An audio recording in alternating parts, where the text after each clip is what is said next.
We're back. Hello. Hello. And of course, welcome back, Jen. Thank you. Welcome all Monday night Generational Change. I'm Jen. I'm Peter, and this is the first time in I think like 6 weeks that we are together in the studio again, and we're matching.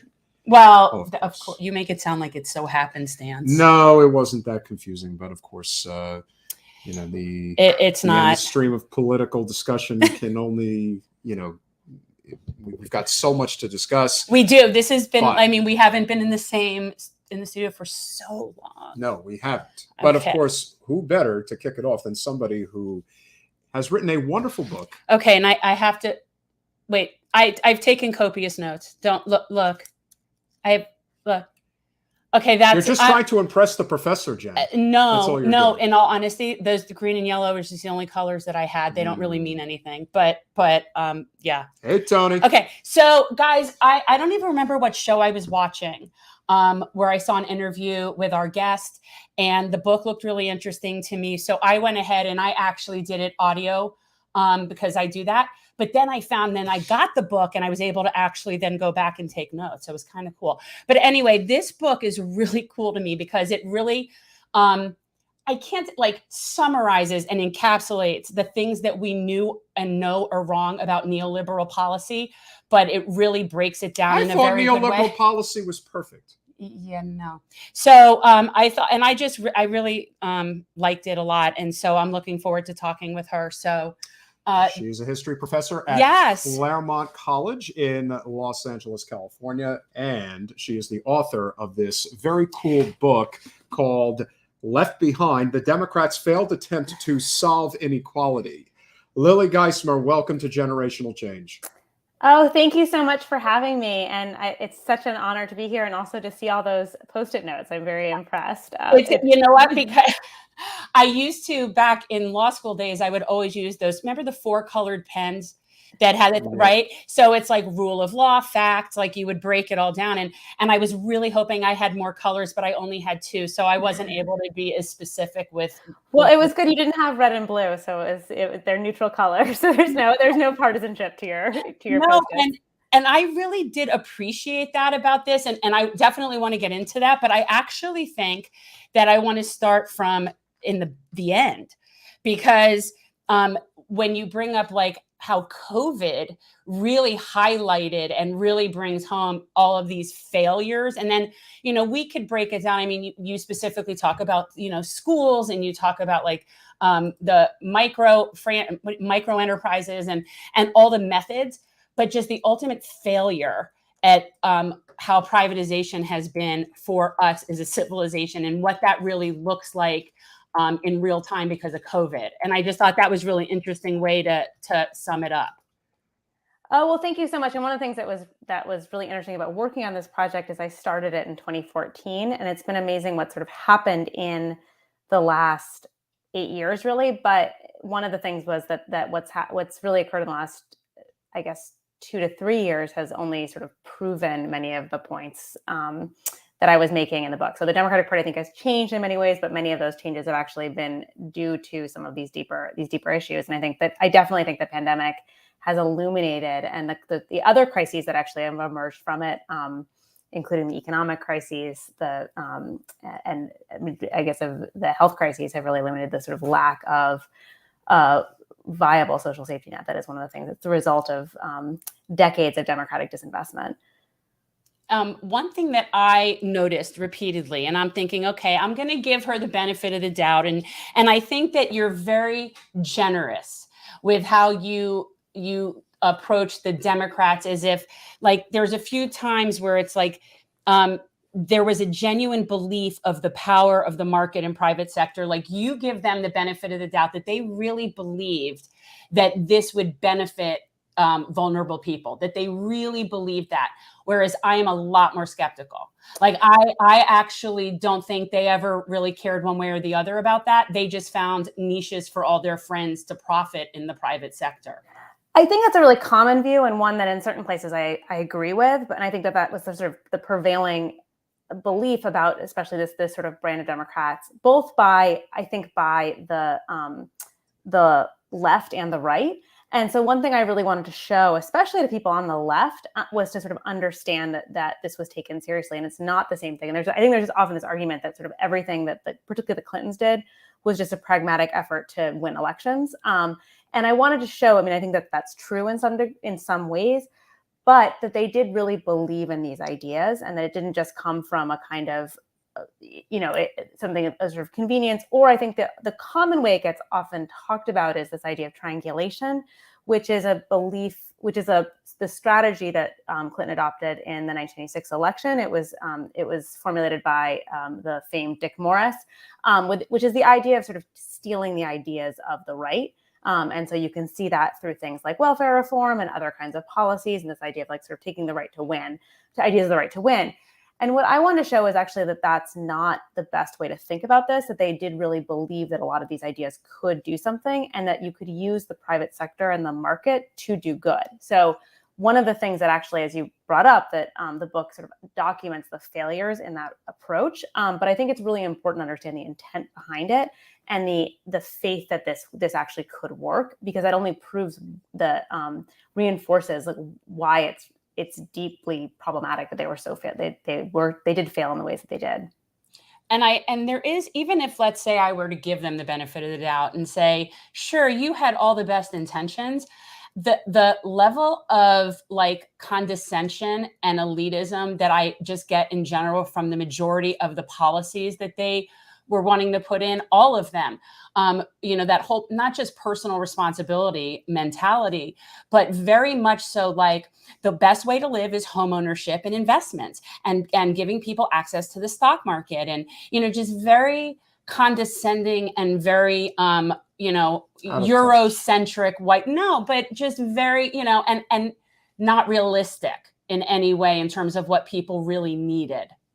Yeah, I think it's a very white middle class view of what would work. And I think there's one of the reasons that's actually why it's caught on in various different ways. I mean, I think a lot of these are really appealing ideas. So in the book, I look extensively at something like microenterprise and microfinance, and that had huge valence beyond in the tech sectors. You can see it in charter schools, another example of that too. So why particular kinds of people believe in this approach? It's based on their worldview. And so I think there's parts of it that are condescending, but it's also the view, it's the sort of idea of like, I did this, it worked for me. So there's a faith of meritocracy that's behind a lot of these types of policies. And I think that's one of the things that doesn't work. So the market and sort of private sector solutions did work for certain kinds of the population. And we saw huge increases in private wealth being amassed and corporate wealth being amassed over the 1990s, which is sort of the other side of the coin of a lot of these policies. But at the same time, it's not the best solution to solve if you're really trying to solve poverty and inequality and help poor people in need. A lot of these kinds of programs don't necessarily work. And I'll say one other thing about them. A lot of them are not bad ideas in and of themselves. So I think it's fine. I mean, so one of the things I look at extensively is these microenterprise programs, which is trying to help poor, primarily women of color, start their own businesses. That could be fine. I mean, I think that that's a fine idea. The problem is that it doesn't work. It can't replace welfare. And I think that a lot of those types of approaches don't work if you don't have a robust social safety net and social welfare system. And so the idea that you'd replace that program with, you'd replace like the existing social welfare system with these, that's really where it falters. I think also, and we've talked about this before, this sort of presumption that everybody wants to have their own business, that everybody wants to own a small business, that everybody wants to run a business it's a fallacy. A lot of people really just want to get a job and have a job that pays a living wage.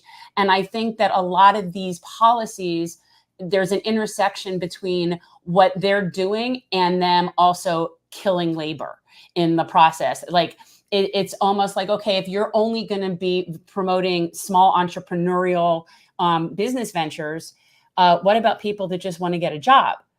So, I mean, and they really gutted labor as well. Like, this seems to all be simultaneously happening.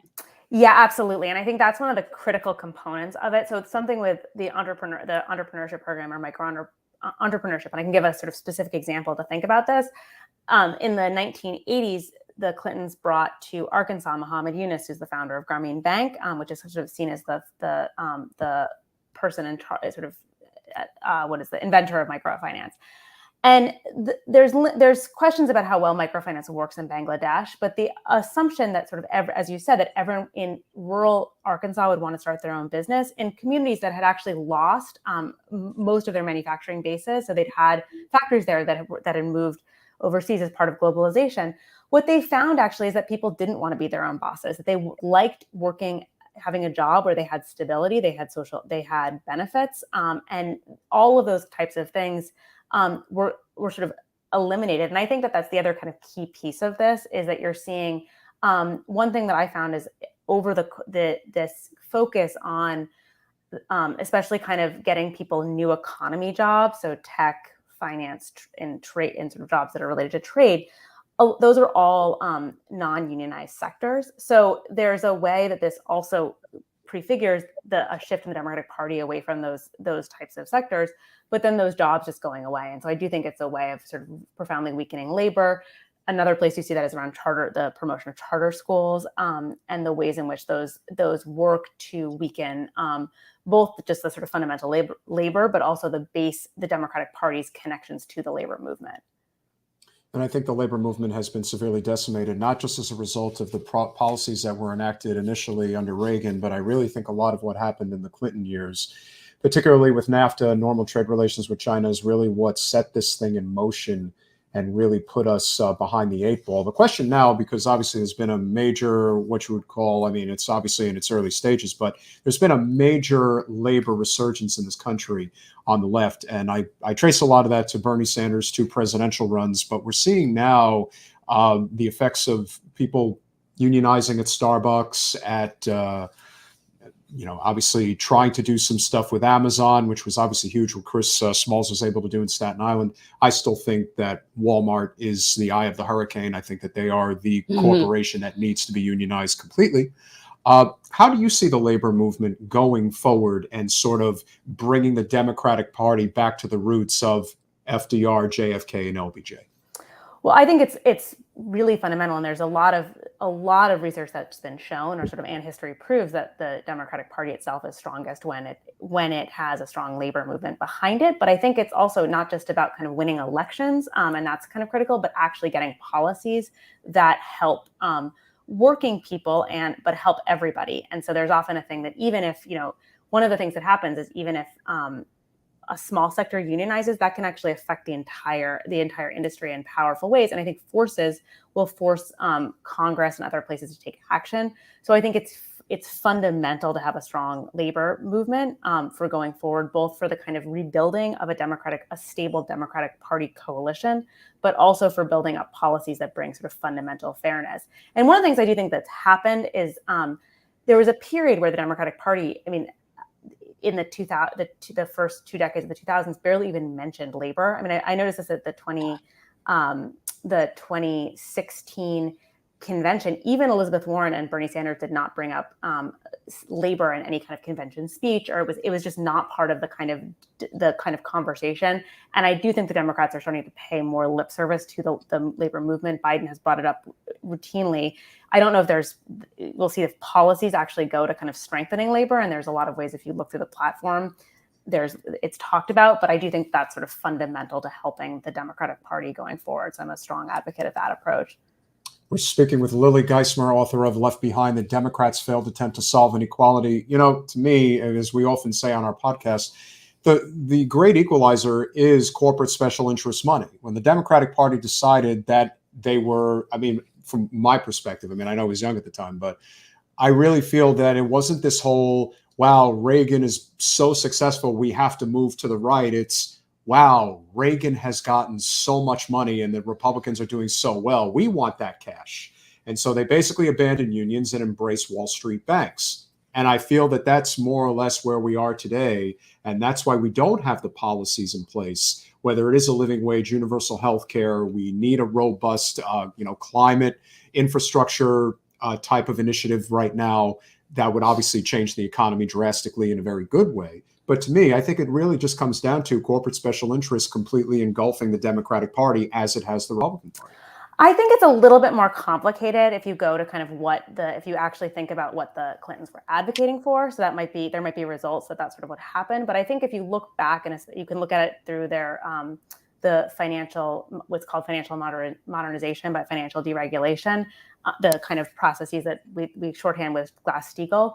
One of the arguments that the Clinton administration made is that they were making the economy more competitive, that kind of giving, and it does fall in line with this idea of kind of particular kinds of investment. But if you could kind of what they called modernize the financial services industry, that would help the average working person. It would sort of help give more sort of opportunities to consumers. It would bring more competition. And I think it's proven that that's not the case, but that actually was the logic behind it. So I don't think it was just about kind of trying to kind of help special interests or help their friends on corporations. I think they actually did believe that this could help people in various different ways, and this would help the average person. And I think this is the question, like the argument that I often get from kind of the centrist New Democrats, push back on my book, is that, and this is the classic argument, the 90s, that like the economy was doing really well by the end of the 90s. Overall growth was really good. It's just the question that like it increased inequality. And that's really where the problems lie. And it led to much of the kind of instability that then gets borne out with the financial crisis. And I think we've seen in the last decade. So I do think it is important to think about where the intent lay. And I don't think, one of the things I really want to challenge is often the argument, which I think you just laid out, that the Clintons and Reagan are the same. And so, and there's a way you can say, Clinton fulfilled many of the things that Reagan set out to do. So the things we associate with Reagan actually were passed under Clinton. If it be that welfare reform, be that Glass-Steagall, crime bills, all of the kinds of things, those are sort of particular Reagan things. But I do think that there was a distinction that meant that the Democrats in the Clinton years and the New Democrats, or the Democratic Leadership Council, they really saw the ways in which they were still trying to kind of help people. And I'm not trying to defend their state. This is not me sort of apologizing for them. It's more to actually understand the logic, because I think it's really powerful. And I think it still runs through the Democratic Party today. So it's important to kind of think about that, what they think they're doing through a lot of those kinds of policies that we've seen help people. And I think absolutely there was a way of saying, that we're getting creamed on the amount of money that's being given to Republicans, and we need to figure out a way to do that. But many of that was to help kind of fulfill a particular kind of governing logic that they believed in. Yeah, I see that for some people possibly, but there's so many people that came in, and just really what we have is the profitization of essential societal functions that should not ever be for-profit industries. And once you introduce a profit motive, it's really all credibility is out the door. So even if you have like the best intentions, the fact that your friend and your sister-in-law and so-and-so and you're insider trading and you're making money on this contract and that for this, charter school business or whatever housing development you're giving a contract to, it's the appearance of impropriety to me is such that really I don't need to give anybody the benefit of the doubt, because it just doesn't look good. And when you talk about it in housing and you talk about it in education and all of these things that have been taken over as profit models, and it's just not working. Yeah, and I completely agree with that. I think there's a piece of it that this idea that you could kind of use the private sector. So that goes to the book, looks a lot at this sort of logic of doing well by doing good. And that's the idea that you kind of, you give companies the opportunity to help address kind of problems of poverty. And so I look at a lot of these kind of a variety of different programs that the Clinton administration passed that have been in the works for a long time. But I think that there is this way that a lot of these sectors, and I think housing and education are critical to this, should not be under the domain of the private sector. So part of what happens over the course, and I think this is actually critical to thinking about, that is something that was slightly different than what was going on under Reagan, but I think we've so seen today, is this kind of bleeding of the public and private together in ways that does bring in these kind of different kinds of profit orientations to sectors that should not be seen as under the guise of the private sector. And I think education is really, really central to that, as is housing. So one of the things I'm in California and in Los Angeles, which is dealing with a major housing crisis. But a lot of that comes from kind of bringing in the private sector into thinking about housing. So the real depletion of any kind of public housing options, which has been the dominant kind of approach in the United States since the 1970s. And that is really becomes deeply, deeply problematic and leads to kind of serious inequities that we see and we're living with every day. Yeah, I was very obviously the housing projects in different places are obviously worse than others. And when you got into talking about Cabrini Green and the other projects in Chicago, so I lived there for a little while, and I know the concrete wall, like I know what that looks like. And yeah, those were just prisons. They were just they were pre-prison prisons essentially. And somehow the Democrats sort of offered like, we're going to make it pretty. We're going to make it better. We're going to do all of these things to fix it for you. But then they put all of these means testing and all of these sort of rules that you had to jump through, that how many of the people were actually able to take advantage of that were shoved out of their original housing. So it's like they wanted to help them, but then they added all these hoops that everyone had to jump through to get that help. So, I mean, to me, that doesn't seem that helpful. No, it's not. And I think it's been devastating. And a lot of these types of mixed income approaches that led to those types of policies, also coupled with really punitive policies around crime and incarceration, which precluded anyone, if you had been convicted of a crime or had a relative who convicted of a crime, that eliminated you from having access to public housing. Right. And so turning it into kind of a right to reward, but for a very, very small group of people who, and this is the kind of repeated language of the Clinton era, which is people who play by the rules. So it's rewarding a particular kind of poor person over others. And often, and I looked at the book extensively, it's not just rewarding them, it's like celebrating those stories. So that you see this kind of routine celebration of a particular kind of admirable poor woman of color who's worked really hard. That becomes kind of a good poor person. And then it stigmatizes everybody else who for so many different reasons and so many structural reasons cannot play by the rules, or the rules that are set up who were set up basically by the Clinton administration. I think it's interesting, especially how often you mentioned in this book that they would rely on the anecdotes of meeting different people in these places and what success stories, somebody who is a former welfare recipient who is now doing great. But then if you followed up later when the economy wasn't exactly the same, those people were no longer doing so well. So, I mean, those stories seem very short-lived that they used. Yeah, absolutely. And that's some of the sort of very narrow ways and very narrow measures of what success is, but also not understanding. I mean, this goes to the kind of the bigger thing of kind of who succeeds and who sets the rules. But one of the things is to not address that kind of there's so many other structural barriers to helping people. And this goes back to the question around labor and wages, which I think is really critical in the Clinton welfare reform, and which is really, what the welfare system is today, which is the fact that it was actually also to help people get into explicitly non-unionized jobs. It was to help to get work in very kind of marginal and entry-level jobs in like the service industry, so in food services and health and childcare, which are not traditionally unionized. And I think one of the things is those jobs never paid particularly well. But in the 90s, there was the economy was at least doing well. And there was huge layoffs, huge instability that goes on forever. But I think increasingly those just they were not stable jobs to begin with, but they become increasingly unstable jobs. And so that's, I think, one thing, looking to a place like Starbucks as a site for unionization, hopefully brings some kind of stability back into these sectors of the economy that have just been so wrought with instability, and basically have people working, who be below a living wage. Right. I mean, well, that's what's so frustrating me about a lot of these policies is that it's saying, well, you got to have a job, you got to work.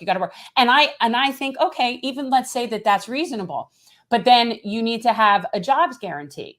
And there was some mention in this that early on, it looked like in one of those pieces of legislation where Clinton was doing welfare reform and he was putting in like that 2-year finite number, that there seemed to resemble something in that looked like, and if you can't get a job, we'll provide one for you. It's if you're going to do a jobs guarantee and you're going to pay a living wage, then I feel like the policies of requiring people to work are a lot more meaningful. Like it's like you can want people to work, but they're working 3 part-time jobs and they still can't live. So and you're not providing. I mean, you're because it was done at the state level, you're not providing them childcare. I mean, so that's a huge part too. So I think it was the initial Clinton plan, and this is not to apologize for it at all, but did have other social services attached to it, and that's part of the issue. Is what gets passed had very limited social services. So it's both a guarantee that even if you can't get a job, we'll help you, or we'll help you find a job that pays a living wage, but also with like the sort of the social services required such to help people. And one of the things is that many people were doing worse actually working than they were under the old welfare system. And this is a kind of critical point too. And I think there's often this way that the other piece of this is that one of the arguments that I hear a lot about welfare is that, the Republicans forced Clinton to do this. It was an election year, and it was basically, and I think what happened was the actual bill that was passed there was a lot of compromises and a lot of things that the Clinton administration didn't initially want to do, but and Clinton ran on the idea of ending welfare as we know it. And it was the idea of welfare to work was critical to his larger sort of political vision. And I think it just speaks to the larger kind of shifts that did happen with the Democratic Party during that period. Yeah. And all of these are what you're talking about, like micro solutions to macro problems. And it's just, you can have an anecdote of one person that had a good success story, and maybe it works for a lifetime, but those are not the kinds of things that can really address these systemic problems and on a macro level. So, I mean, that's what I got out of this the most, is just that the privatization is not serving the macro needs of our civilization.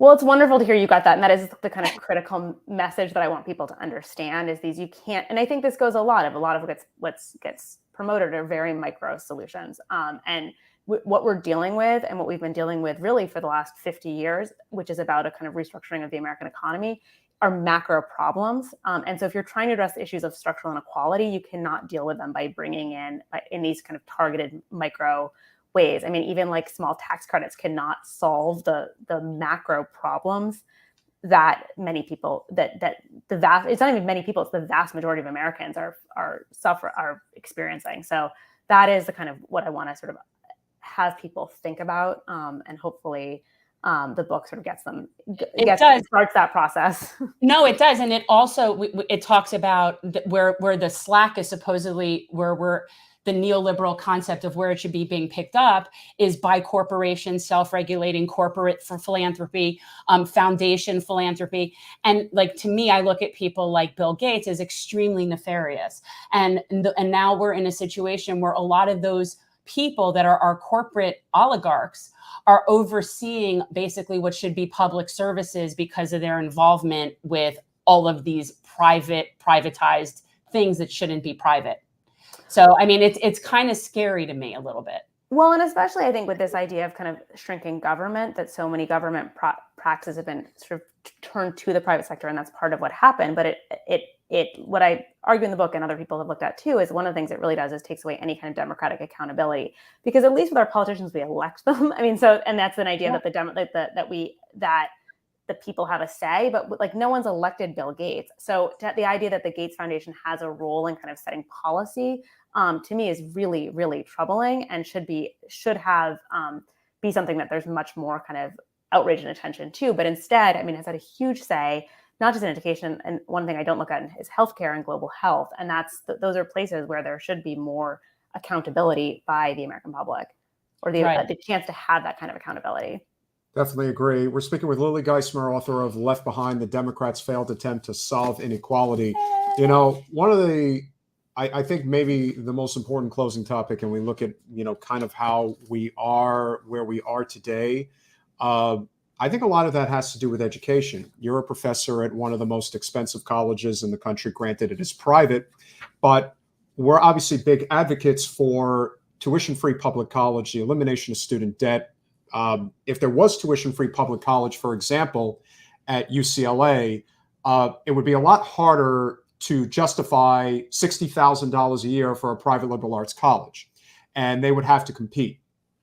And so I think one of the byproducts of neoliberalism through the Reagan and Clinton years is the massive increase in costs for college, and part of the problem with that is this bureaucratized institutions. I believe Claremont, Scripps, schools like that. There's maybe about 1,500 to 2,000 the student body, but you could have a dozen vice presidents making $250,000 a year.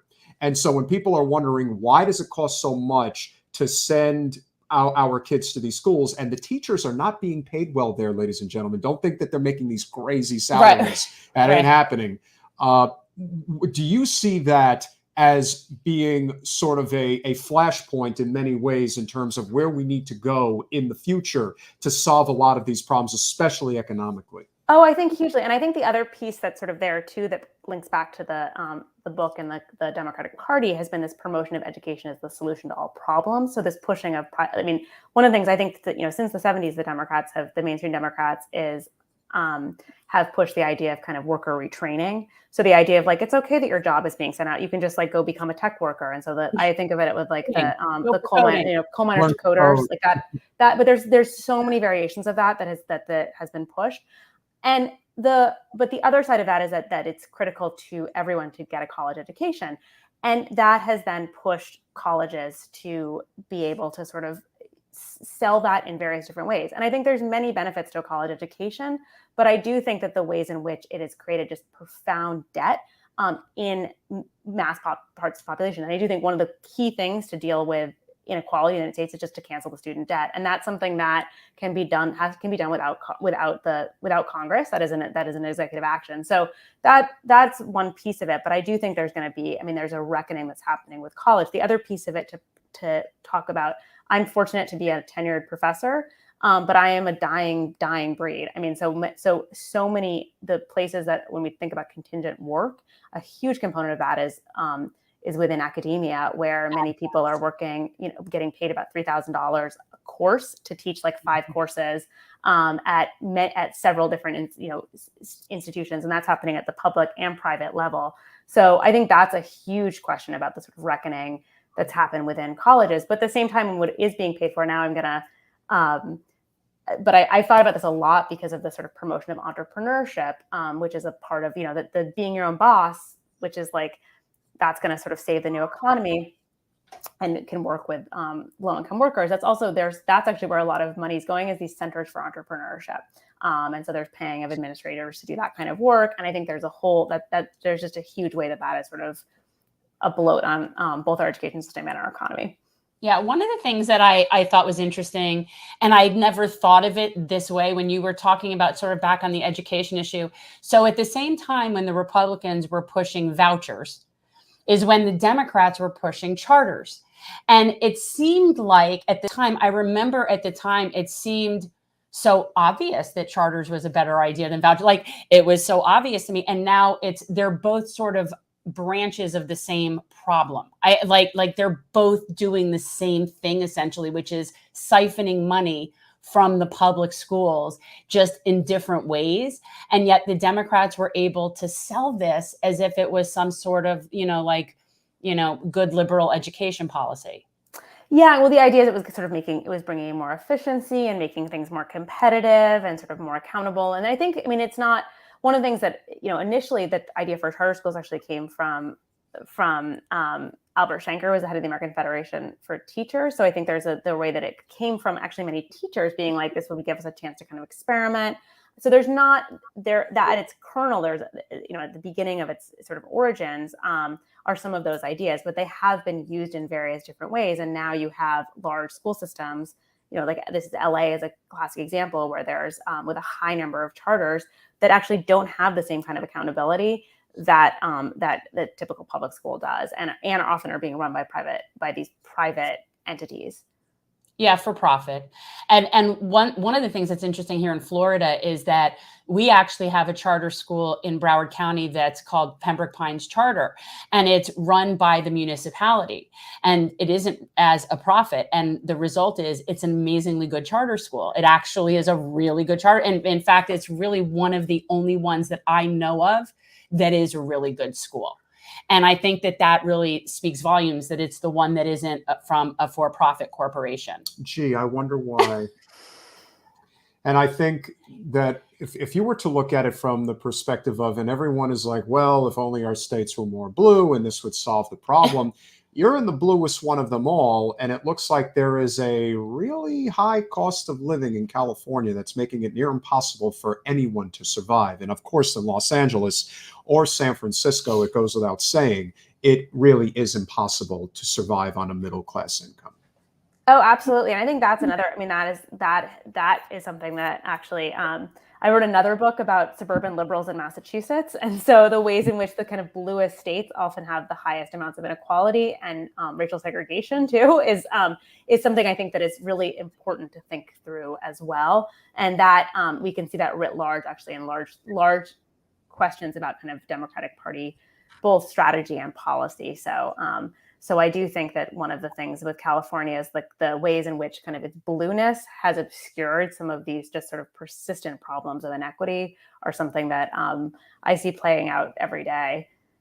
So I know California and Florida are now in some sort of weird, our governors are in some weird battle, but the problems in both places constitute Yeah, I wouldn't. I think it shows that it doesn't even matter red or blue. I think that it would, like, we have serious housing issues. You have serious housing issues. Our climate issues are not being addressed properly. Neither are yours. So it's just interesting. Newsom shut down the state for the pandemic, and DeSantis had everything open. And yet apparently the numbers have borne out in the after effect as being kind of the same. So I think it's kind of interesting that we're really seeing that there really is no difference in this color war. Yeah, I think there is. I mean, I think that there on certain issues that doesn't always play out, and I think abortion has shown that. But I do think on a lot of these questions around economic inequity, the sort of coloration is different. It doesn't have the same power that it's often purported to. Yeah. Well, I really think, and this gets back to the whole idea of, what type of a society do we want? And my idea has always been that it is the philosophy of Thomas Jefferson, which is when the people fear the government, there is tyranny. When the government fears the people, there is liberty. And I believe that that is more or less where we have to go in terms of the way this gets done. And I think the best example that I saw recently, and I don't see enough people talking about it, is the women's right to choose decisions that were made in both Kansas and Indiana. In Kansas, the people were allowed to vote on the issue, and they voted pretty overwhelmingly in favor of in such a red state, overwhelmingly for women's right to choose. Whereas in Indiana, the state legislature decided. So like many instances, kind of like when, and I always use this as a prime example when it comes to where are we electorally, when Bernie and Hillary ran in 2016, when it came to the union endorsement, anytime it was a rank and file vote, it went to Bernie every time. Whenever it was a board vote, it went to Hillary every time. I think the more people realize that whether it's an issue like CalCare and you want to push forward these major policy changes that we absolutely need, to me, I think ballot initiatives, I think things of that nature is what is going to sort of right the ship. Do you sort of see it the same way? Yeah, I think there are a lot of issues, and I think you can see the other side of this is one, and this gets slightly tangential, but in California, with a lot of things that shouldn't be brought to the voters. I mean, so that it also through the referendum system have, and so there's sort of certain kinds of policies that get sort of twisted and distorted. But on the whole, I think that there's a way that kind of that it is a critical way to kind of restore accountability, especially in states that have so gerrymandered both their legislature in particular ways, that kind of hearing what the voters have to say is really, really critical. I think another kind of key piece actually is at the same time to that dichotomy is also restoring faith for Americans in government, that the hostility to government has been so strong. And so I think one thing of, bringing back a kind of popular faith that there is a lot of things like housing, like having, pushing the federal government and believing that the federal government could address kind of the problems of housing in the United States would actually go a long way as well. Definitely agree. Lily, we can't thank you enough for coming on the podcast this evening. Obviously, we know you got to run in a minute. If there is anything that you would like to plug or mention before you go, Yeah. Oh, well, no, I'm so thankful for the opportunity, and thank you for accommodating me. I have to, my own childcare crisis of having to go pick up my children from their first day of school. So that was but I'm really grateful to you for having me on, and I'm grateful for you for engaging with me and with my book. So I hope everyone goes out and reads it. And gets lots of sticky notes too. Yeah. No, and we even and I even told Jen right before we went on the air, and she's like, how is it that this book is going to have an impact with the necessary crowd? And it's simple. Liberals in the burbs and in the urban cities, they like to read books. And if a professor at a liberal arts college in Los Angeles is writing a book, even if it is one that they may not necessarily like the title of, there is the reasonable chance they're going to read it anyway, just so they can see exactly what you said so they can come back at you. But I have a feeling that a lot of them are going to read it, and it's going to give them pause and think, yeah, maybe we have to course correct in a big way. Yeah. Oh, that's very kind of you to say. Well, thank you. Thank you so much, Lily. It was nice to meet you. Have a great evening, Lily. Thank you. Bye. Bye. So I would say that was a she was lovely. And I do want to say again, like, this was cool because this was the first time I did the audiobook and simultaneously was like taking notes in the actual book, but it wasn't her. So I'm just saying it was a very refined, very well-spoken woman. You hear that, Lana? So if you are planning on doing the audio, you have to keep that in mind. It's not her, but it's fine. I mean, like, I didn't know her before, so it didn't really matter to me. It wouldn't be like if I went to go read something by like Nina and it was somebody else talking. Paul, great to see you. Steve as well. Great point. Because as we saw in Kansas, it's not like they voted for Democrats. No. They voted red like they always do, but they decided on a single issue they were going to vote a certain way. And imagine that. Imagine a conservative state that said, we will vote on a specific issue. I do imagine that. And I would like to point out this is not a Republican problem. There are very many red people that are pro-choice and at a minimum do not believe in criminalization of abortion. But you know what I think that the average American would agree on, especially with how ridiculous the Democrats are when it comes to spending money? $80 billion would have covered the child tax credit for another year. But instead, they decided that we're going to spend $80 billion on the IRS. Because that makes a lot of sense. Because, they always go after the biggest tax cheats, which are the rich. To me, it just sort of speaks volumes to sort of this like disconnect in many ways. Are we going to wait to do anything until after? No, we're going to do it now. Which part are you going to do? Are you going to do this? Story time? I think. Or do you want me to talk about my thing? Let's talk. This is going to take a little while, and we've got about a little less than 20 minutes. So let's talk about the main topic at hand, which of course is the one that we were looking to address this evening. Okay. We're going to have a story time. The old crone don't want to leave. Okay, so we are going to read an excerpt from Les Miserables Crones. Les Miserables Crones. Tales of Entitled Bitter Women. And we have an excerpt. Oh, she just cannot help herself. This woman. Oh, God. Bernie. Ugh. We do not have the time to have a theoretical debate about a policy that will never, ever come to pass. Never. Imagine that. So that's a miserable crone right there. So for those of you who have been paying attention, and I'm sure you have, Hillary Clinton decided once again to rear her head, and why somebody felt the need that they had to get a comment from her regarding Elizabeth Warren's article in Politico this past week. No, it has to do, but I think she released a book.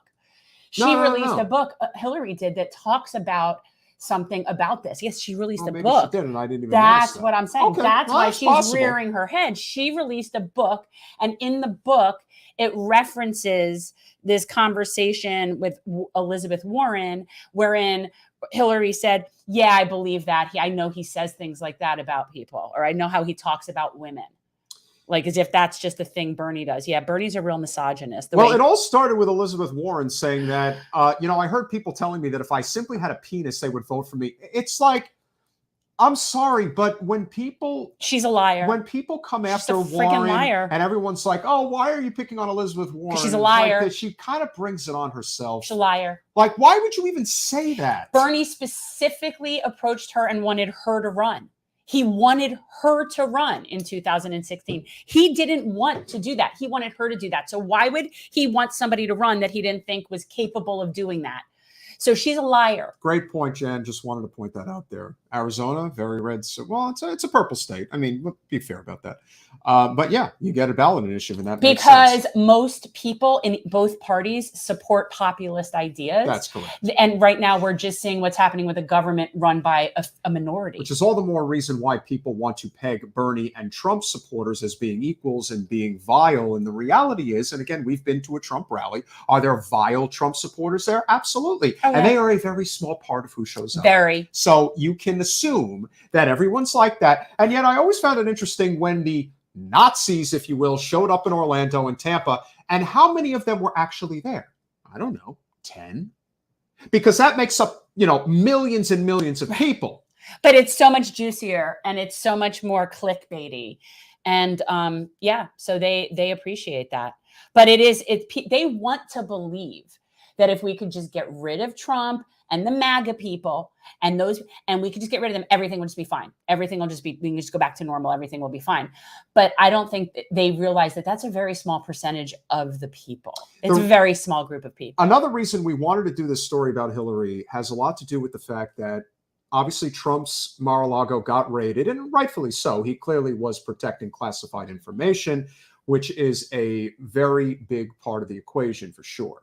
But if we're being honest here, Hillary's, you want to call it ego, her hubris. Oh, knows no bounds. The fact of the matter is, this is a person who broke federal law in such an extraordinary way that she should have been disqualified from running for president in 2016. She set up a private server in her home for the purpose of doing business with the Clinton Foundation while she was the Secretary of State. I find that interesting. You think she should be disqualified for running? I think she should be in prison. Well, yeah. I'm not going to dispute that either. Do you know how much money went through the Clinton Foundation, ladies and gentlemen? $3 billion. Do you know who was the top donor of the Clinton Foundation? The Saudi royal family, much like Trump does business with the Saudis. Right, but the Clintons are so holier than thou. But when the Clintons do it, it's okay. It's all good. Can someone please differentiate for me the difference between the Clinton Foundation and money laundering? That's all. Just someone please, like if somebody could distinguish what the Clinton Foundation is from a typical money laundering operation, I'd find that fascinating. You be careful with what you say there, Declan, because you're starting to give yourself away, buddy. Oh, I already know that that's Declan because he was already mocking my hairline, which I don't appreciate, by the way. It's not nice. I'm sure he could think of some shit. I'm just saying, you could talk about something a little bit more relevant. But what you have to remember also about Hillary is, despite the things that she clearly did, which was against the law, and when she would joke about how, you mean wipe my server with a cloth? When you do you see, again, it has to do with presentation. See, Trump is so crass and people just hate him. Except for the people that love that about him. Correct. So it's like that, again, that Pied Piper strategy. Let's find someone really uber offensive and disgusting that they have no chance of winning. All you're doing is baiting the uber offensive and disgusting people to come out of the woodwork. But the idea that Hillary wanted to sort of dance on Trump's grave and not only that, but is selling merch saying, but her emails, But her emails.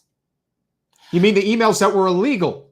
And so the way that the conversation goes on social media is, yeah, my side committed crimes, but your side's crimes were worse. You know what I feel like, though, when you talk about Hillary with the emails, I kind of feel it reminds me of like the fact that Paul Newman won a Best Actor for Color of Money. It's like, really, that's what you're going to get her on is the emails? She's a war criminal. Like, there's saying that so Paul many Newman should have things. won the Best Actor for, I guess he should have won for, or The Sting. The Hustler. Yeah. But neither her. That's what this is like. You to get her on the emails. That's like getting Al Capone on tax evasion. It's really very similar. But like, she should be disqualified. She should be in prison. Yeah. And there are people who say, well, how could you say such a thing? Very Jen, easily. Jen, you're not a good Democrat. You're not a team player. You know what? What I'm is not wrong a good with Democrat. telling the truth? I'm a decent person. And this is part of the reason, bringing the conversation full circle, why Hillary Clinton hates Bernie Sanders. Because Bernie Sanders told the truth. And the way it is, much like in corruption in any industry, let's just take policing, for example. If you're corrupt in a police, if you're in a corrupt police department, but you are an honest actor, the other officers who are on the take don't look at you as somebody who, man, I wish I could be like him. No, their attitude is, who does he think he is, thinking that he's not going to be on the take like us? Well, which is why I think that the good officers end up not really being able to survive in that kind of system. That's what they often say. I mean, well, that's what I would think. But that's why you need to eliminate qualified immunity. If you want policing to change in the United States, the only way it changes is when the police police the police. That's it. And if you eliminate qualified immunity, which takes the burden of misconduct within the police department away from the people who live within the county that they are enforcing, and put it on the police themselves, they're not going to protect bad cops if that's going to affect their means to making a living or having a pension. Okay, can I again suggest that we reallocate police funding to firefighters? Also, shout out to the Augusta Firefighters Department. You guys looked really cute in your truck.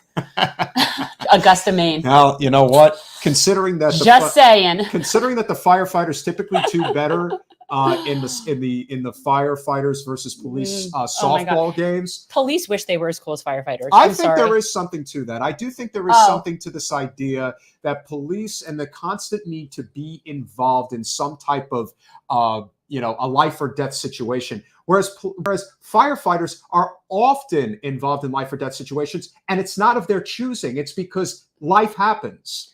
Okay, firefighters. First of all, I have firefighter fetish, and really, it's a problem. But these are people that are as close to superheroes as you can get, and that to me is really cool. And they do it without guns. And I'll go back to Uvalde. Firefighters would have gone in. They would have. The firefighters would have gone in, and they wouldn't have even been armed, and they would have gone in, because the mentality of someone who's a firefighter is so far beyond the mentality of someone who goes into law enforcement. Like, it's just they're not even the same. Like, it's so far off. But yeah, I think we should take some of the money from the police and allocate it to the firefighters, so that they don't have to be cutting their pensions and all other sorts of stuff. Yeah, and again, and they can make more calendars. Also, shout out to the Australian firefighters on Instagram. You guys are really, really cool. Yeah. Well, if Jen ever gets caught with another man, it will definitely be a firefighter. That is for sure. But Hillary Clinton. If I hang out at enough stations. Yeah, I know, you get yourself in trouble. Well, if Jen ever ran for office again, whatever it would take to get the firefighter endorsement, that's basically. Oh, I would do that for anything. Yeah. I would do that for free. Love me firefighters. They're the coolest, really. They like you. It wasn't that they didn't like you or didn't want to support you. It's that there's a big deal in Broward politics in terms of I guess what you would call political maneuvering that decides is judge, jury, and executioner. It's an AFL-CIO problem. But what was something interesting in this book that I took specific note of that I wanted to show you, that I thought was really she mentioned in here, that I thought was very poignant, was about how one of the reasons that things started to go bad was the merger of the AFL and CIO. And that was when that started becoming a monstrosity that really stopped always being in the best interest of labor. It was very interesting. Of all the things do I not have a tag on that? How is that possible? Yeah. So that was one of the things that I thought was, and we've seen that here. We've seen that when you get I'll always say I stand with labor. I'm always going to stand with labor, but the unions are not always acting in the best interest of their rank and file. That's just a fact. They're not acting in their best interest when they don't offer screenings to the candidates that are more pro-labor. That's not acting in the best interest of your rank and file. And so it's hard to be supportive of unions when you know that some of the management of those unions are the way they are. Well, and again, that gets back to, the way that they endorsed during, when Bernie ran for president, especially in 2016, the rank and file, when they had their say, that's when Bernie was able to really make a huge inroad within the labor movement. And unfortunately, because of the way things were, the way that the corporatization of so many of these unions, when it was the, what you would call the executive board, if you will, that got to decide how these endorsements go down, it just goes to show you that they don't have the best interests of their workers at heart. They just don't. They get corrupted like anything else. And oh, here it is. This is basically, in the minds of many, however, the merger of the two largest unions in the 1950s made organized labor another bloated bureaucratic institution. Which it is today, even more so. I just thought. And then you add in the factor of having right to work laws like we have here in Florida. It makes it that much more difficult for labor, especially unions, to take a stand. But I also think that that's also it's not that it's an excuse, but it certainly allows a certain amount of complacency from union leadership, because there really isn't that much they can do. That's true. So it's kind of easy. So what you see is they blame the Republicans. The Republicans blame, I don't know, the immigrants, whoever they're blaming. It's totally the Mexicans. They're totally terrible people. That's why you're not getting a job, is because the poor people coming over desperate for their lives from like Honduras, that's the problem. And you're seeing it happen right now in real time. So because so many workers in this country are fed up with these massive corporations never paying a living wage, no universal health care, their attitude is, you know what? I know my worth, and I know you need me. So you know what they're going to do? This is where the immigration question is going to become very controversial. They are going to open the floodgates, and they are going to do amnesty again for a massive amount of immigrants to come into this country to take menial jobs and work for shit wage. That's what's going to happen. So for anybody who thinks that, oh, we just have to let everybody into the country and that's just going to make it better. No, it's not going to make it better. It's going to make it worse. Because we do not have labor laws in this country that stand on their own. Okay, but you can't frame it like that, because we can't. Like, I have a very different position on immigration that doesn't involve rejecting people that are desperate, or turning people away, or incarcerating them for just coming here, or anything. That's a whole other story. I definitely agree on that. So when you say turning people away, it's just, to me, it's just, why can't people just be kind about this? And there's no logic or reason involved. Because there's money to be made. Well, right. But there's no logic or reason. It's not like anybody could show me a correlation between immigrants and crime. In fact, it's the opposite. That's completely opposite. There is no sound reason for why we treat immigrants in the way that we treat them, other than, I think it's a profit motive. And then that feeds what they do, is they use that sort of hate, that fear, that punching down, that whole mentality, the othering, and it's disgusting. So I'm never gonna like any sort of policy that is mean to people that are just trying to come here and have a decent life. It's just, I'm never gonna support any kind of policy that's mean. And I think that what we do is mean, and I don't like that at all. So, I'm not for open borders. I think that you need to have a process, but can't they stay in like nice dorms if they need a place to stay until they get on their feet? Like, do we, or is that not profitable enough to the private prison and private detention center sector that makes so much money per head per day at immigration detention facilities? Because to me, I think that we could do better. I think we could actually provide better housing for everybody. And I was thinking of that, like the best way to solve the houseless problem, because that's what it is. Friend of the show, Jordan Cheriton, has spent a lot of time on the path and on the beat and talking to people that are in this housing crisis and that are just so struggling right now in this economic hellscape.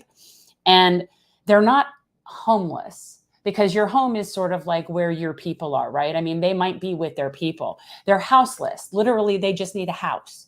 So I think the best thing we can do for people that are houseless is to give them houses.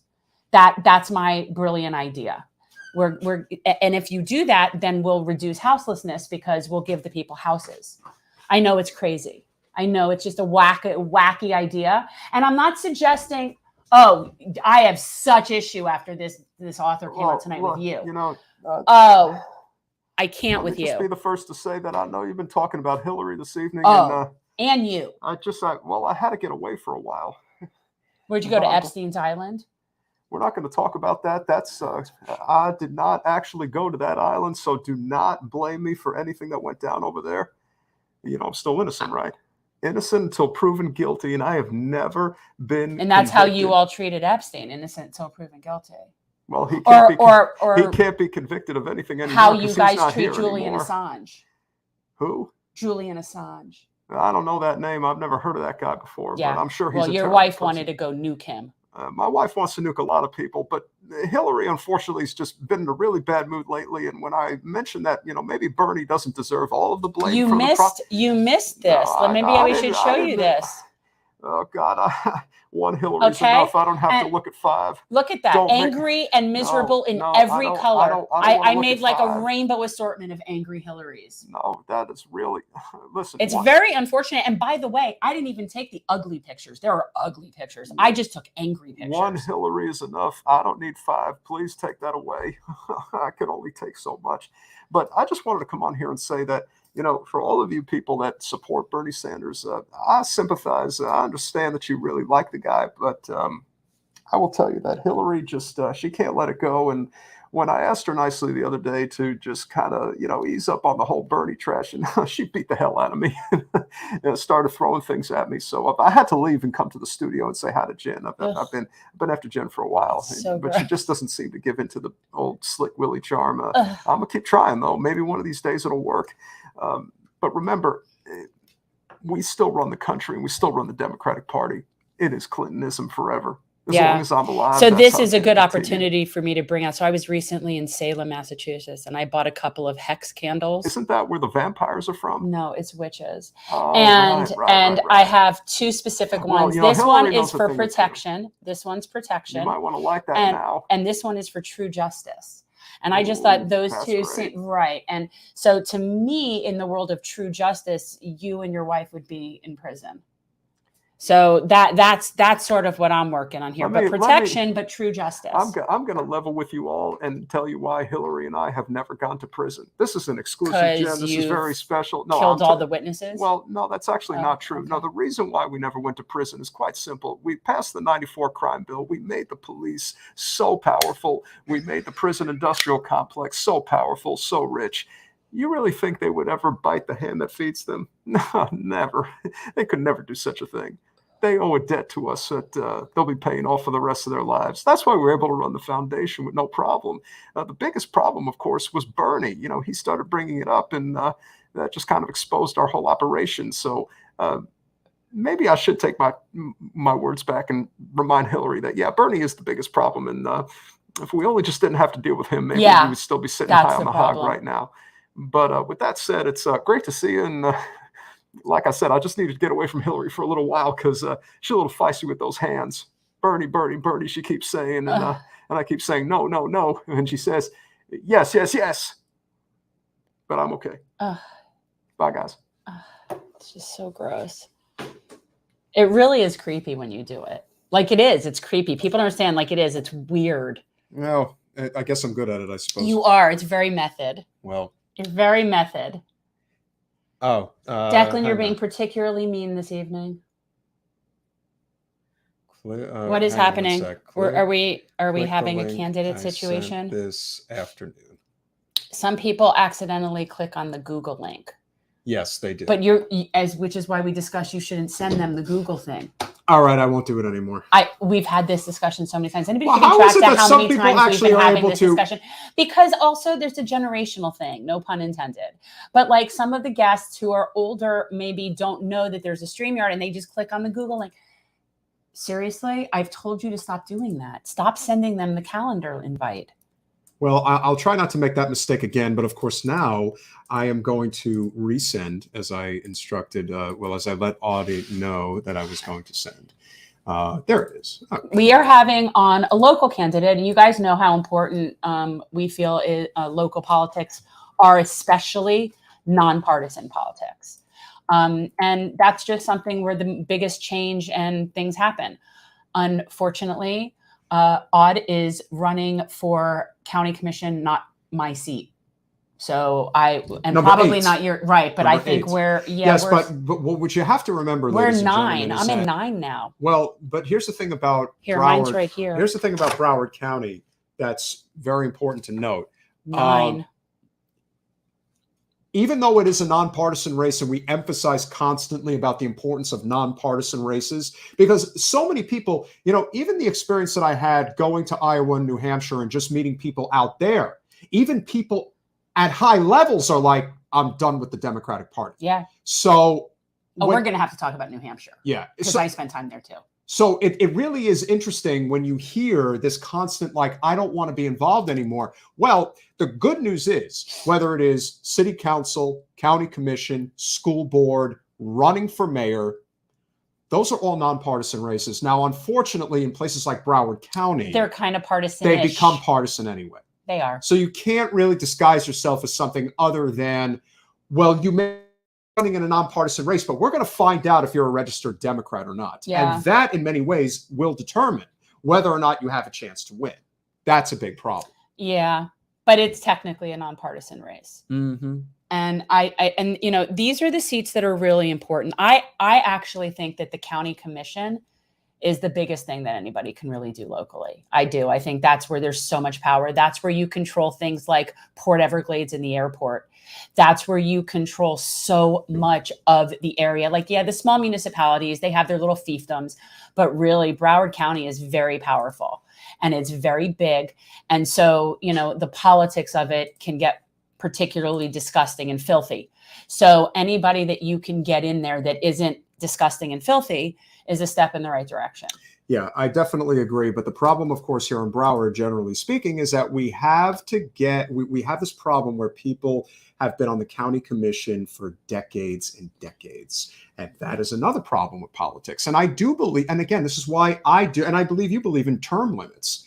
I mean, okay, again, I go back and forth on that because, and this is where the lefties don't support term limits because the vote is the limit, right?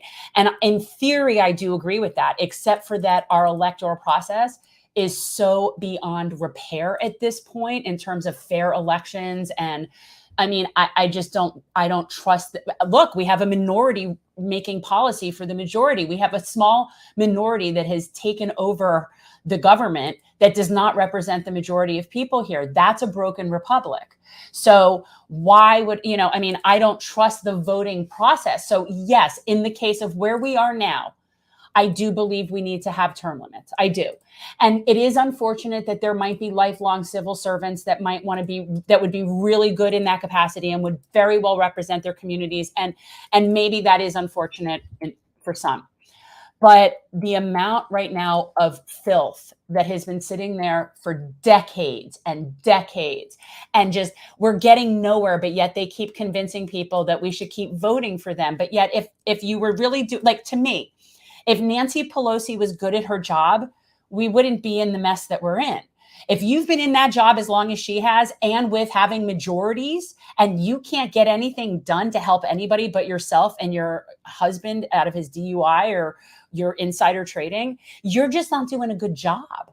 So yeah, and the majority of our problem, I think, are people like that. And that is something that would be solved from term limits. So yes, there would be a small amount of people that, maybe it wouldn't be good. Yeah. Well, I know. And that's what I'm saying. It is unfortunate that you have to make rules based on the general and not the exception. And the general is that we have people sitting there for way too long, way too comfortable, and way too wealthy off of us.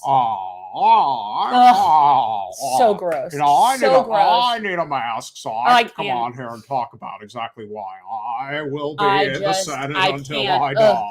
But so we have to make policy based on what's the norm, not the exception. And the norm is that we have people sitting there for far too long. Bernie is the exception. So yes, I do support term limits, but that's only because I do not support or trust our electoral process. Please tell me this exists. Tell me there's a mix. And I also ordered you a new, I'm giving you a facelift. You are? I'm giving Bernie a little lift. Oh, okay.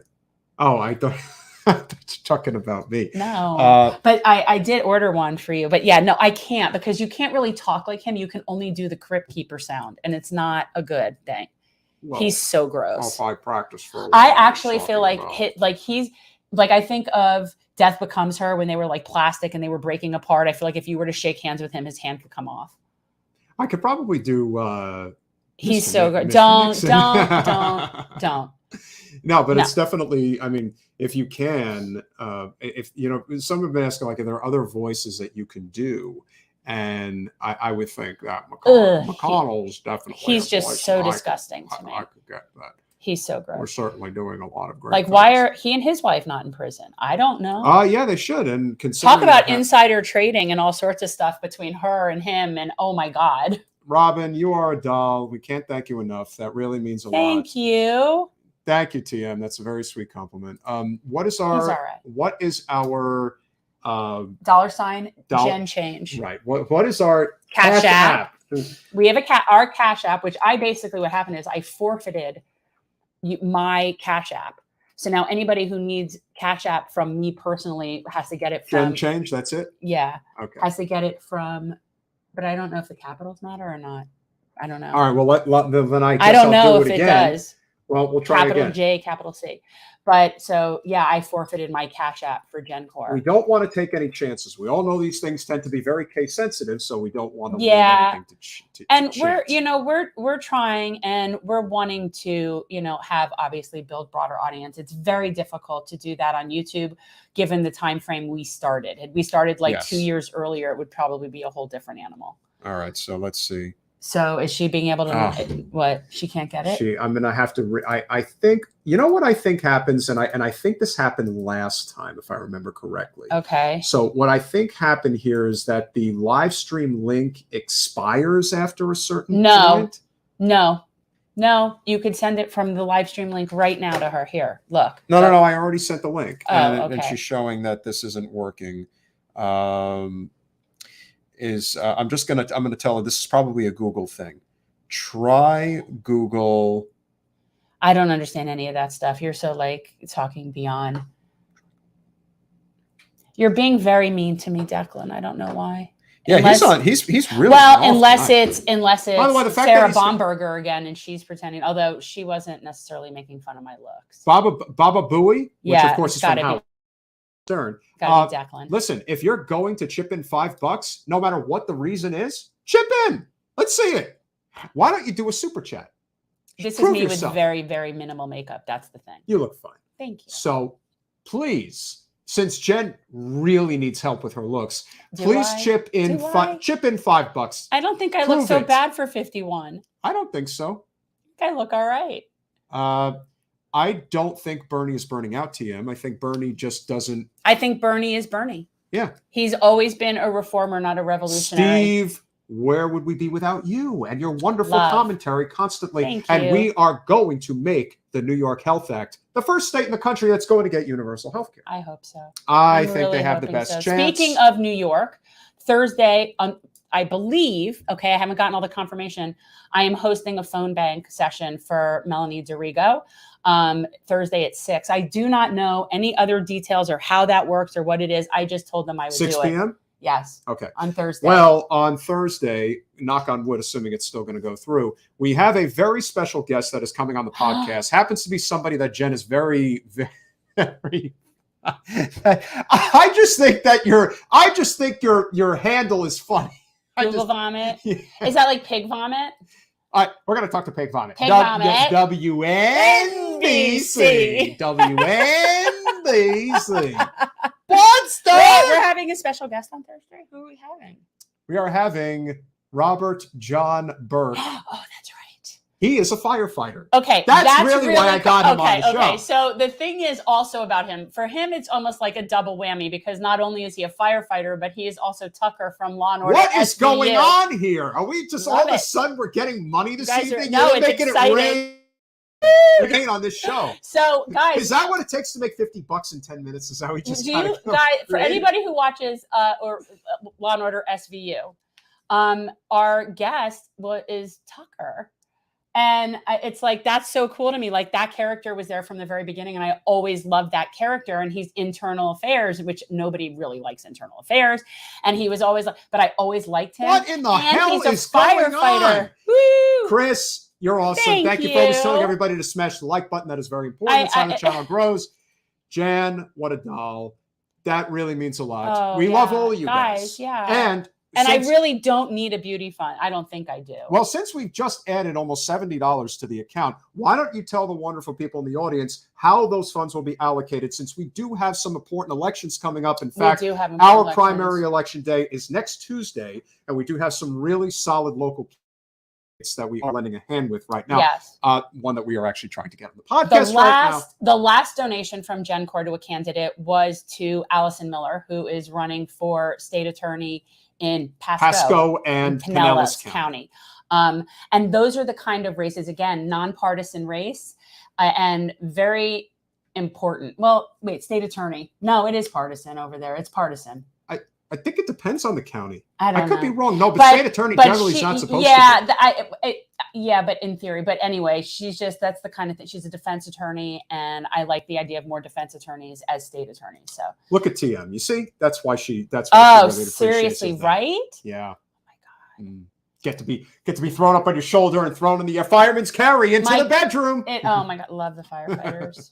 Love the firefighters. I don't know what's going on with that. I mean, what I told her, I told her to go to try the Google link on her laptop. But if that doesn't work, and Aude, if you're hearing this, just do it off your phone. That's probably going to be the easiest way to do it if she's able to get online. So, guys, Ed Tucker is the character on Law and Order SVU, and he died on the show, which was really sad. You know that he had brain cancer. I didn't know that. He had brain cancer. Shows you how much it's been since I've really watched SVU. And it's been a few seasons, so it's not like that's a spoiler or anything. But so that was kind of sad because I really did like that character. And then finding out that he's actually a firefighter is really cool. Yes. And of course, but Robert John Burke's always been a really solid actor. He's been in a number of things for a lot of years. I think one of the first movies I saw him in, I was young, I saw Thinner, Stephen King's short story that was made into a movie. That was disturbing in itself. But yeah, he's really good. I've always, and it's not just because he's Irish, he was in Tombstone. He was one of the McClory brothers. He was the McClorys and the Clantons worked together in. Oh no, he's just really cute. Yeah, he's a good looking guy. Yeah, give it up for that. Oh yes, you see, yeah. Well, you see, he worked with Dennis Leary in Rescue Me. Okay. And in Rescue Me, a lot of them were firefighters, or at least had been volunteer, as it should be. I mean, I think anytime you're trying to make a program as realistic as possible, the best way to do that is to make it as authentic as you can, bringing in if you're doing a show about firefighters, then it should be with firemen. Yeah. Did you know Steve Buscemi was a firefighter? Yes, I did, because after 9/11, he went back to his post. He went back to his station, and he worked for he was there for a while, even after they got through all the debris and stuff. He was still there. I did know that. All right. I don't know if she's going to make it on this evening, and maybe we'll try again on Thursday. I don't know. But we could do my thing that I want to do. Yes, let's do that. So, Jen, you have I have a commentary. I have a little commentary. Okay. You need to get rid of the thing. Yeah. Okay. So I wanted to just explain what the word exclusive means. Okay. So regarding a news article, it says, and this was just, if you Google it, this is an item or story published or broadcast by only one source.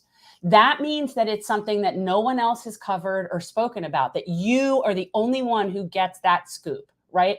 And I did go to journalism school, so I'm pretty confident that that's what an exclusive means. And so I just found it very interesting that Kyle, of all people, and I respect Kyle, on August 12th actually posted exclusive that they spoke to Jesse Ventura about running for president. I think that's interesting, given that on June 27th, we put out a clip about Jesse Ventura running for president. So I just think that's very interesting that they're referring to that as an exclusive.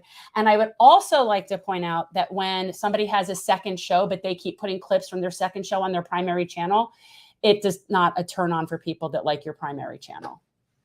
Fair enough. But yeah, the exclusive thing, I just think, and here's what bothers me. If you look right here, so ours has gotten 3.1 thousand views from a month ago.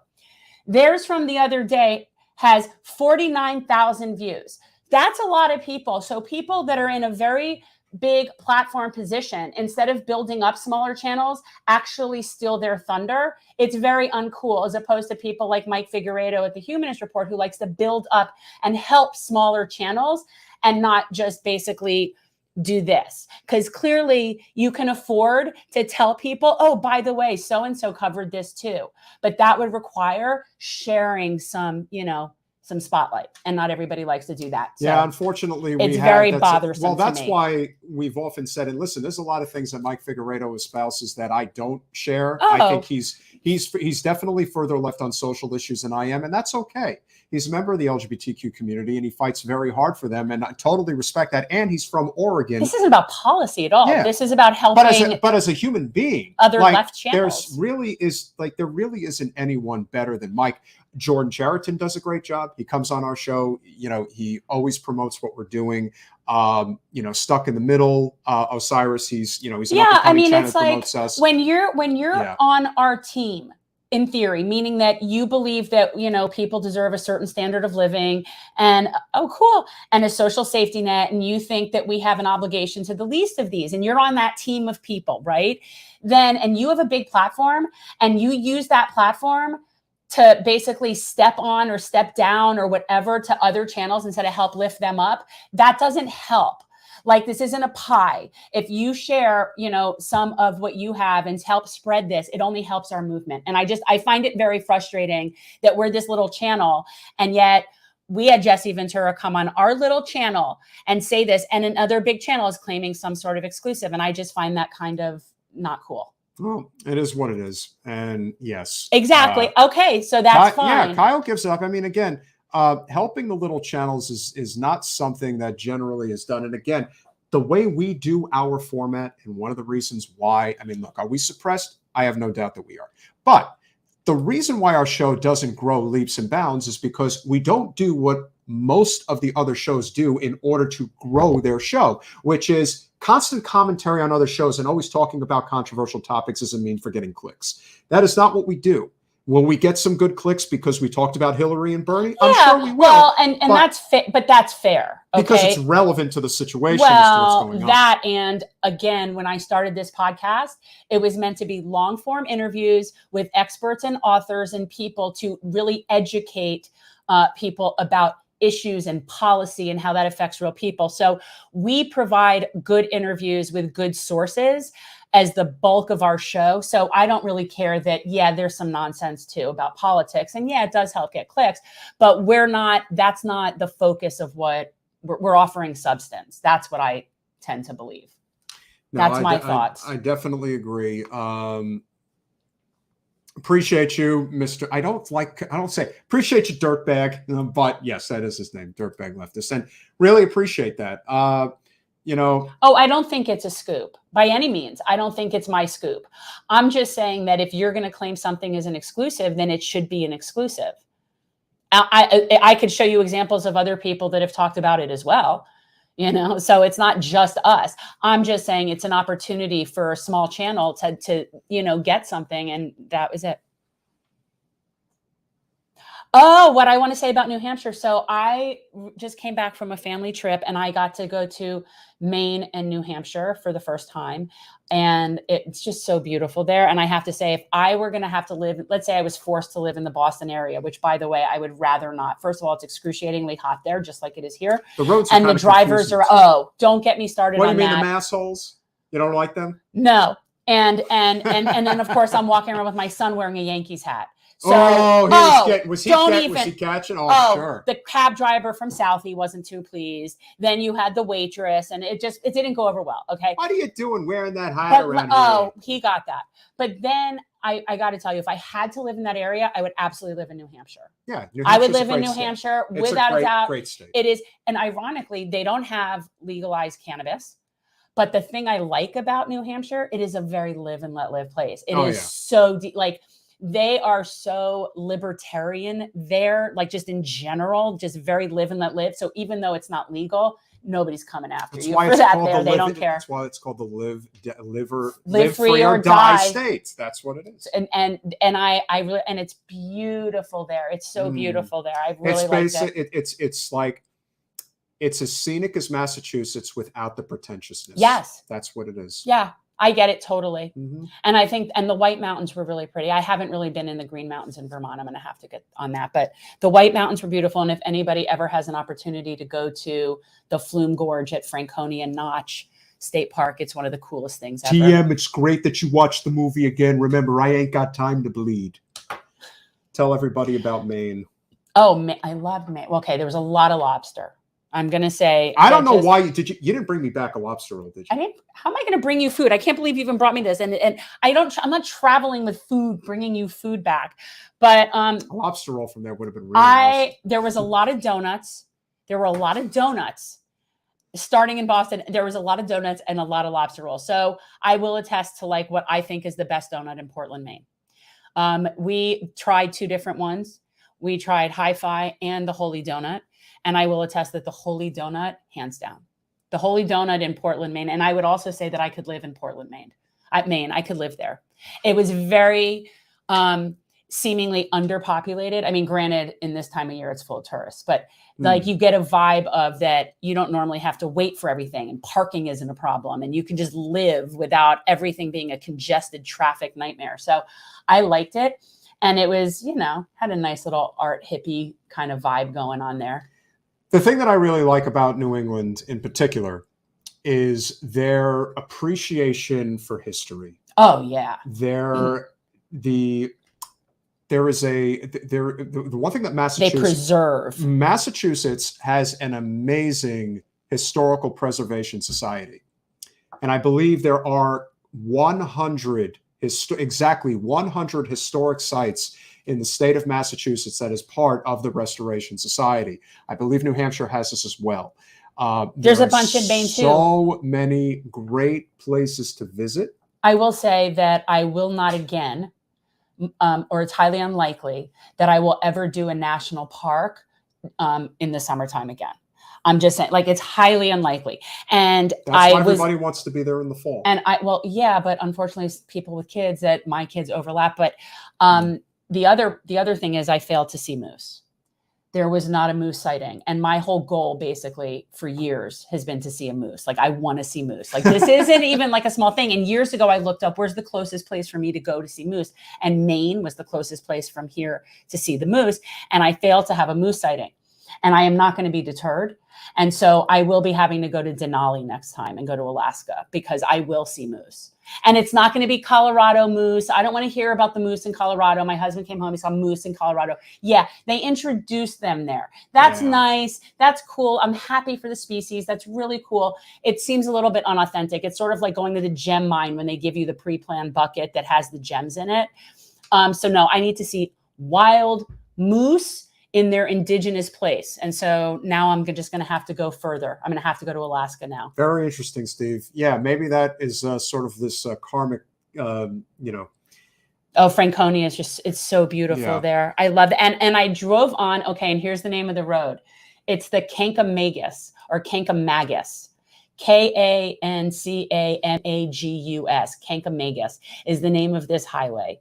And it is so beautiful. And it's just, you're like driving along the water and the rocks, and it's just so pretty. And I was very much liking New Hampshire. Yeah. For those people who think that, New England is too liberal. Okay. It's not, though. They really do an amazing job of preserving the environment. And not in rural Maine, by the way. Maine is very mixed. I saw way more Trump signs than anything driving all through Maine and New Hampshire. I saw But that also goes to show you how much economic populism is in the air, because in New England, there is only one senator who's in the GOP, and that's Susan Collins. That's it. Everyone else is a Democrat. So what that tells me is, when you think about the fact that Trump won a congressional district, they do voting in Maine is actually really fair as well. No, it's not Kankamagus. There's no N. You think there's an N, but there's no N.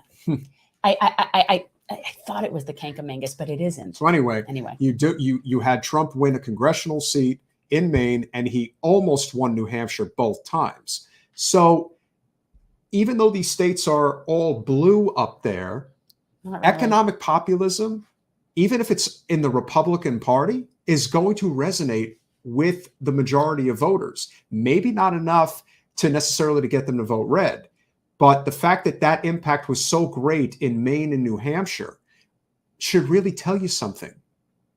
And that's why this idea that things can't change, they can change. So you've never been to Maine?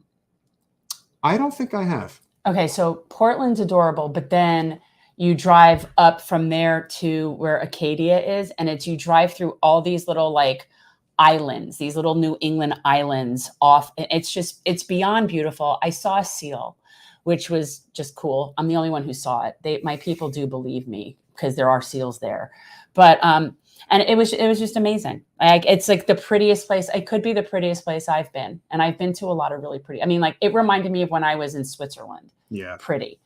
Acadia is just beautiful. It really is. I need to be there with a lot less people. And Maine has ranked choice voting, which obviously makes it even better. Much and like women Alaska. in Maine are hardy. Women in New England are hardy.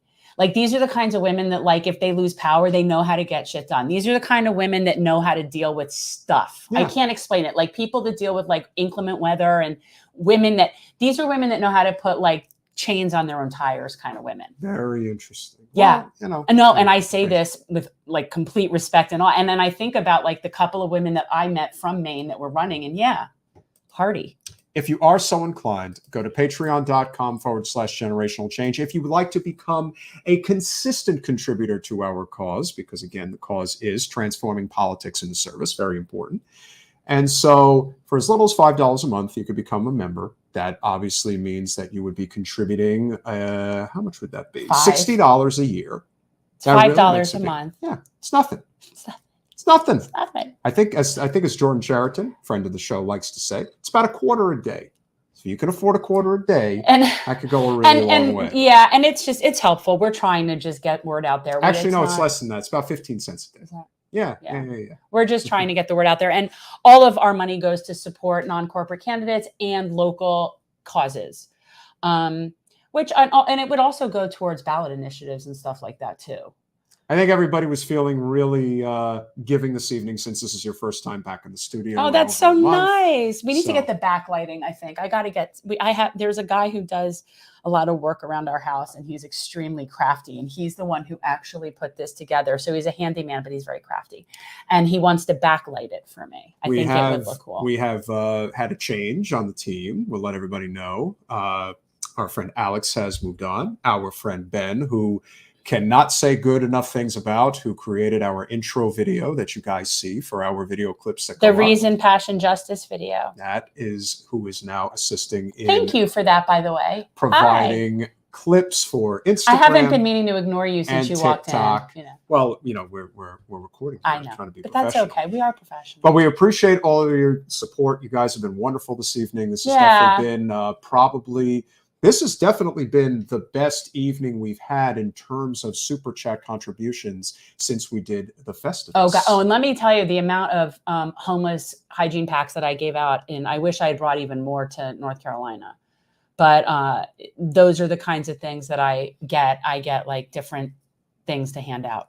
There's only so much we could do on our own, but that's why we fight every day to make sure that people have greater opportunity, because ultimately the goal here is to get people back on their feet. That is the goal.